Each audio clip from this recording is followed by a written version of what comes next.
नमस्कार, स्वागत है आपका आर्यन न्यूज में। मैं हूं आपके साथ सुमन पाल।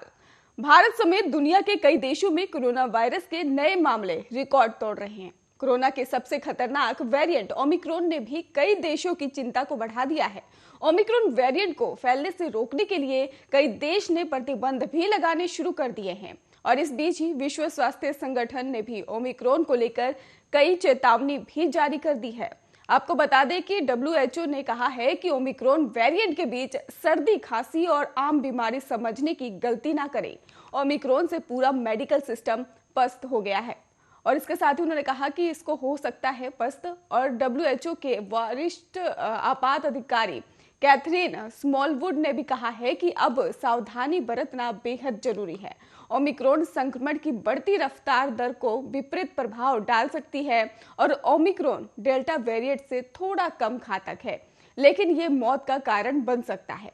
उन्होंने कहा कि हम बहुत खतरनाक चरण में हैं और हम पश्चिमी यूरोप में संक्रमण दर में काफी बढ़ोतरी देख रहे हैं और इसका पूरा प्रभाव अभी तक स्पष्ट नहीं है।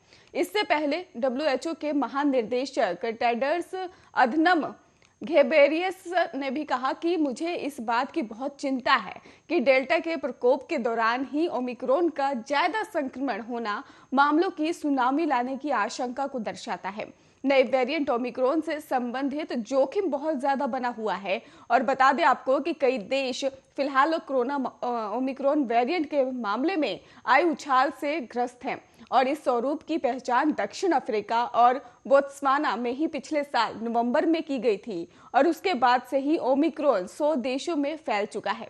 भारत में अब तक 23 राज्यों और केंद्र शासित प्रदेशों में ओमिक्रॉन संक्रमण के कुल 1892 मामले सामने आ चुके हैं।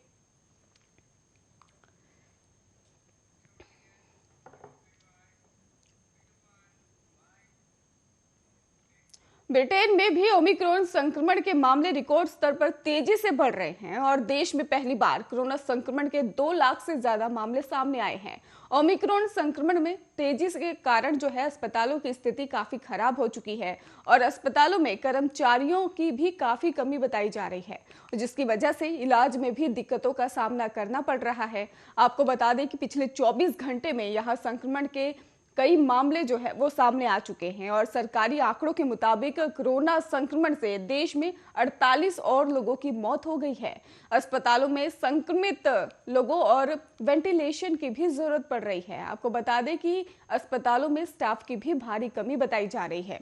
वहीं राष्ट्रीय स्वास्थ्य सेवा कर्मचारियों की भी कमी से जूझ रहा है और पॉजिटिव पाए जाने के बाद कई कर्मचारी अपने घर पर थे और ब्रिटेन के प्रधानमंत्री सबसे ज्यादा संक्रमण प्रभावित क्षेत्रों में अस्पतालों में स्टाफ की कमी को जल्द दूर करने का वादा किया है।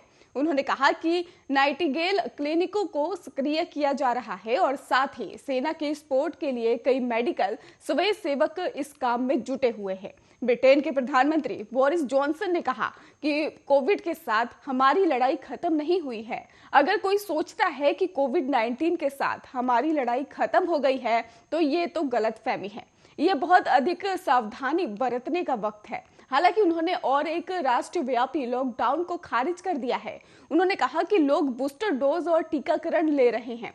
परिवहन नेटवर्क स्टाफ की कमी से दिक्कतों आ रही हैं और जिससे यात्रियों को भी सार्वजनिक अवकाश के बाद काम पर लौटने के लिए लंबे इंतजार का सामना करना पड़ रहा है। पीएम बोरिस जॉनसन ने कहा कि परिवहन और खाद्य प्रसंस्करण सहित 1 लाख महत्वपूर्ण श्रमिकों के लिए भी रोजाना टेस्टिंग का भी एक नया कार्यक्रम ब्रिटेन को ओमिक्रॉन लहर से बाहर निकलने में मदद करेगा। वैक्सीन, आपको बता दें कि मिनिस्टर मैगी थ्रोन ने कहा है कि ये स्पष्ट नहीं है कि ब्रिटेन के कितने लोग सेल्फ आइसोलेशन में हैं। जानकारी के मुताबिक नेशनल हेल्थ सर्विसेज से भी जुड़े करीब 50,000 कर्मचारी बीमारियां आइसोलेशन की वजह से ही अनुपस्थित हैं।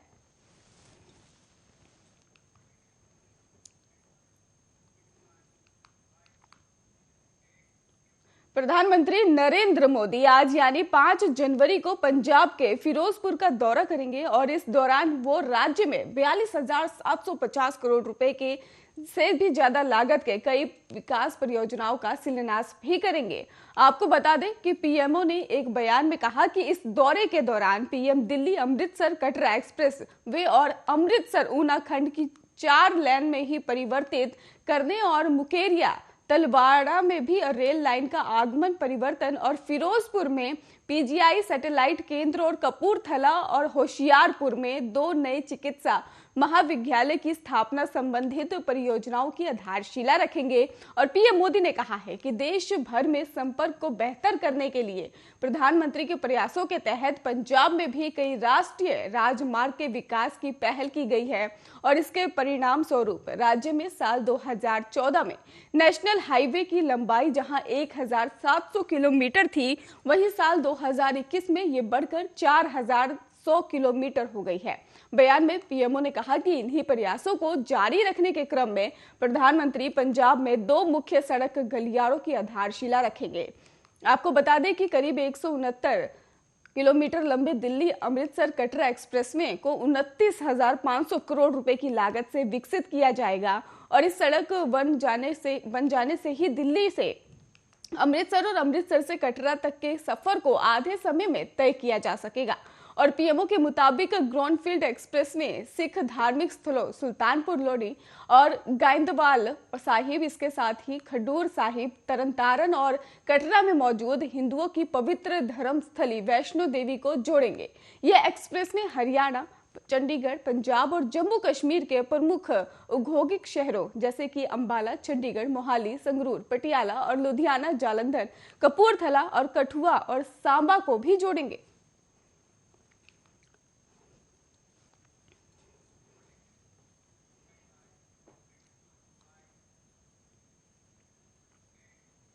जम्मू कश्मीर के पुलवामा जिले के चांदगाम इलाके में सुरक्षा बलों और आतंकियों के बीच बुधवार की सुबह शुरू हुई मुठभेड़ में एक आतंकी ढेर हो गया है। 2 या 3 आतंकियों के अभी यहां पर छिपे होने की आशंका भी जताई गई है। सुरक्षा बलों की तरफ से आतंकियों के खिलाफ अभी ऑपरेशन जारी है और कश्मीर जोन पुलिस ने इस बारे में जानकारी देते हुए कहा कि सुरक्षा बलों ने आतंकवादियों के सरेंडर करने के लिए कहा था, लेकिन उनके नहीं मानने पर मुठभेड़ शुरू हुई। प्रदेश में आतंकवाद को खत्म करने के लिए सुरक्षा बलों द्वारा शुरू किए गए इस ऑपरेशन में कल ही एक बड़ी कामयाबी अपने नाम की थी। दरअसल आपको बता दें कि कल सुरक्षा बलों ने श्रीनगर में 2 अलग अलग मुठभेड़ में 3 आतंकियों को मार गिराया था। और जम्मू कश्मीर पुलिस के मुताबिक कल यानी 4 जनवरी को श्रीनगर के बाहरी इलाके हरवन में लश्कर-ए-तैयबा से जुड़े एक खूंखार आतंकवादी को मार गिराया गया। कश्मीर के पुलिस महानिरीक्षक विजय कुमार ने एक ट्वीट में मारे गए आतंकवादियों की पहचान सलीम पर्रे के रूप में की, जो लश्कर-ए-तैयबा से जुड़ा था। ट्वीट में यह भी दावा किया गया कि एक अन्य विदेशी आतंकी को भी मार गिराया गया है। हालांकि बाद में ही कहा गया कि सिर्फ सलीम मारा गया है। और आपको बता दें कि सूत्रों का कहना है कि पाकिस्तानी आतंकवादी हाफिज भागने में ही सफल रहा, लेकिन उसे पकड़ने के लिए इलाके में तलाशी अभियान अभी भी जारी है और इसी अभियान के दौरान हाफिज को ही ढेर कर दिया गया। और पुलिस महानिरीक्षक विजय कुमार ने कहा कि हाफिज उर्फ हमजा बांदीपोरा में ही 2 पुलिसकर्मियों की हत्या समेत अन्य आतंकी वारदातों में भी शामिल रहा है।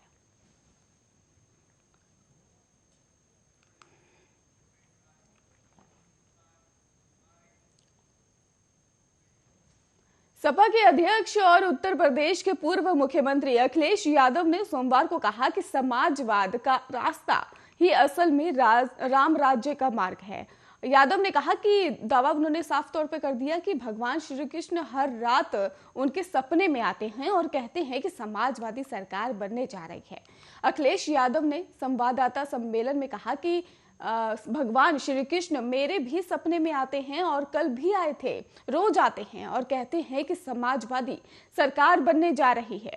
उन्होंने कहा कि भाजपा अक्सर राम राज्य की बात करती है, लेकिन असल में समाजवाद का ही रास्ता ही राम राज्य का रास्ता है। उन्होंने कहा कि समाजवाद का रास्ता ही राम राज्य का रास्ता है। जिस दिन पूरी तरह से समाजवाद लागू हो जाएगा, उसी दिन से राम राज्य शुरू हो जाएगा। गौरतलब है कि पूर्व मुख्यमंत्री ने रविवार को ही लखनऊ में भगवान परशुराम के नवनिर्मित मंदिर में ही दर्शन पूजन करने के बाद 10वें चरण की समाजवादी विजय यात्रा को आगे बढ़ाया था और सपा अध्यक्ष ने उत्तर प्रदेश के मुख्यमंत्री योगी आदित्यनाथ पर भी निशाना साधते हुए कहा कि जिस व्यक्ति के ऊपर तमाम गंभीर धाराओं में मामले दर्ज थे और भाजपा ने उसे मुख्यमंत्री बना दिया। भाजपा के बहुत से नेता जो बुजुर्ग हैं और कई वर्षों से खून पसीना बहाकर पार्टी को मजबूत कर रहे थे, वो कई बार कहते हैं कि हम तो खून पसीना बहा रहे थे, ये ना जाने कहां से आए, इन्हें हमारे ऊपर बैठा दिया गया।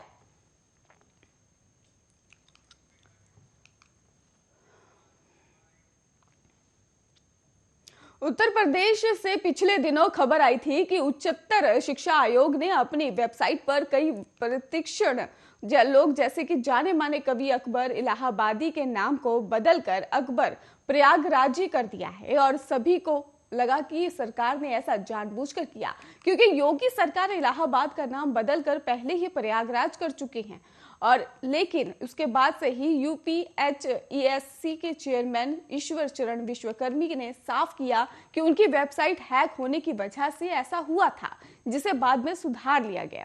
दरअसल यूपी में ही कई कस्बों, शहरों और जिलों का नाम बदला गया है जिनकी चर्चा आम है और पिछले 10 सालों में किन जगहों के नाम बदला गया है, ये जानने के लिए आपको बता दें कि इसके बारे में भी बात की गई थी और जवाब में बताया गया था कि कस्बों, शहरों की जानकारी उनके अधिकारी क्षेत्र में नहीं आती, लेकिन जिलों के नाम बदलने वाली लिस्ट उन्होंने दी है। आरटीआई के मुताबिक पिछले 10 सालों में यूपी में 11 जिलों के नाम बदले गए हैं। इनमें से 2 बदलाव योगी सरकार में हुए हैं और वही 9 बदलाव अखिलेश यादव ने अपनी सरकार में किए। 8 जिलों के नाम को अखिलेश यादव ने एक ही साथ बदले थे और ऐसा जुलाई 2012 में किया गया था।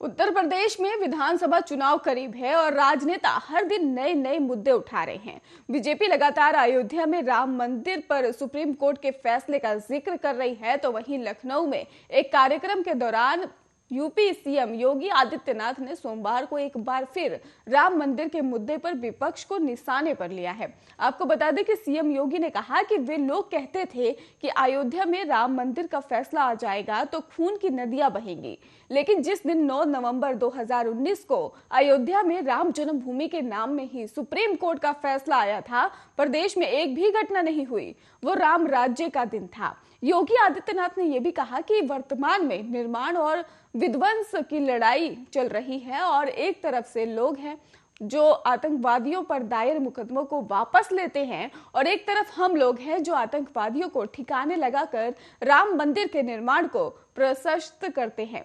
सीएम योगी ने कहा कि जिनके पूर्वज कहते थे कि हम तो एक्सीडेंटली हिंदू हैं और वे लोग खुद को हिंदू बोल भी नहीं सकते, ये उनकी मजबूरी है कि वो आपके उत्साह और उमंग के सामने नतमस्तक है। और इसके साथ ही उन्होंने कहा कि गर्व से कहो कि हम हिंदू हैं, हमें कोई संकोच नहीं है। हिंदुओं का भाव व्यक्ति, जाति, मत और मजहब में नहीं बांटता है। यह हमारी सांस्कृतिक पहचान है। हम सांस्कृतिक पहचान को आगे लाकर अगर इन लोगों के जानने का प्रयास किया तो 1947 में इस देश का दुर्भाग्यपूर्ण विभाजन भी नहीं होता।